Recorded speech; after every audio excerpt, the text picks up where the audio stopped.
Now, many of us state that, if a white person wants to get involved in fight against racism and white supremacy, we support that because either you stand against it or you support it. There's no in between. So you have a white young lady at the University of Massachusetts-Amherst. She has become very frustrated at all the hate crimes that's been happening on campus. So what she decided to do, after seeing someone had put a Happy Hanukkah sign on their door that was defaced with a swastika, she put up, and we'll put this up on the screen, she says, "F Nazis, you're not welcome here," which no one would take an issue with that, right? I mean, you have hateful people. You don't want them on your college campus. And she was asked in an email by the university to take the sign down. She was asked. And when she responded to people that asked her about this, she said she was in shock. The email tells me the university cares more about the feelings of Nazis than the safety of their students. Yes, that's right. They do care about the feelings of Nazis because, shoot, they probably have Nazis in their family. Racism and white supremacy is an American pastime. It is built in the foundation of America. It is. So it's not far-fetched for them to say, well, come on now. I mean, I don't agree with it, but, we can't offend them, right? Now, she stated that she thought if she could hang the sign up, maybe the person who drew the swastika would see it and see someone condemning their actions, even if administration didn't do it.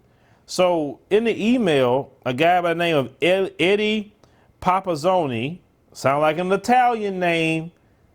I've been noticing a lot of this racism and white supremacy with these so-called Italians. But at one point in time, Italians couldn't even be in this country without getting that work from the KKK. They didn't accept nobody else that was white other than themselves.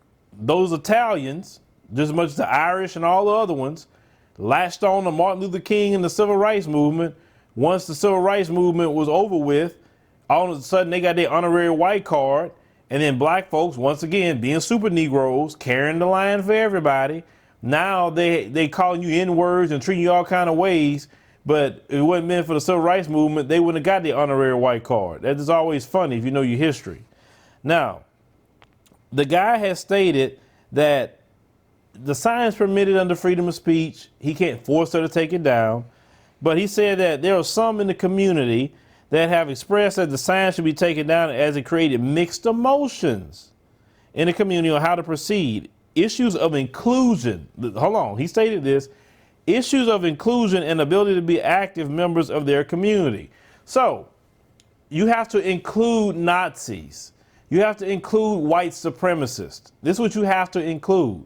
So a white woman standing up against racism and white supremacy, she's being told, well, you have to include the white supremacists. This is what you have to do. I mean, we can't force you, but understand it's mixed emotions. In other words, the mixed emotions is this. I'm for white supremacy or I'm not. There's nothing mixed about it. You're mixed because now you have to take a side. So that's why you're in the middle and you don't want to, right?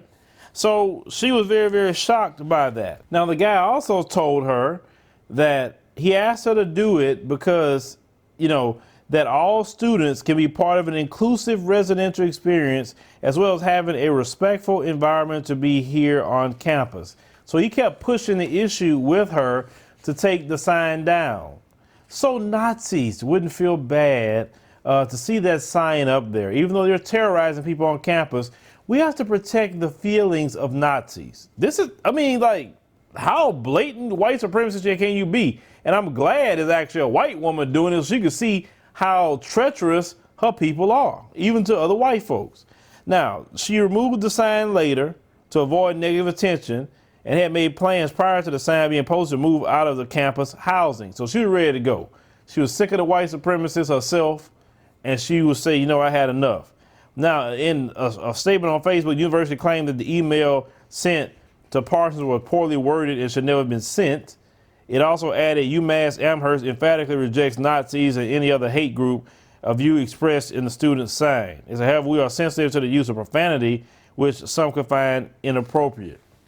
Well, maybe that is a response of the university about the cussing. I get that part of it.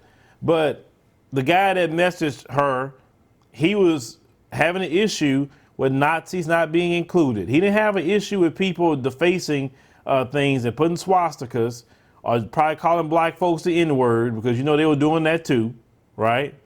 He didn't take issue with that. He just took issue that Nazis didn't feel comfortable seeing that sign. These people exposing themselves every single day. And I love it. I love it. I love it. I love it. It just makes anything that we ever stated to the world about racism, white supremacy in America just solidified. Because, you know, before Trump became president and they got extremely bold, they used to say, well, you know, black people kind of exaggerating. I know it exists, we're exaggerating, but now they really see and they say, y'all was right the whole time. Yes, we have been right. So, you know, shout out to Nicole, you know, for trying to take a stand and do the right thing. I know as a white person, I know more than what you think, it's difficult for you to do so because you have literally your whole community coming against you for standing up against white supremacy, because they have the attitude, how dare you stand up against white supremacy and you're white? You're supposed to be on our team. And a lot of times they make a white person pay for it too. They are very violent toward white people that stand against their evil. But leave me a comment, let me know what you think about this particular story. I mean, these people, like I said, bold, but hey, the University of Massachusetts at Amherst, she's telling you there's a bunch of white supremacists running around, so black folks, stay away from that university. And if you are in that university, transfer out.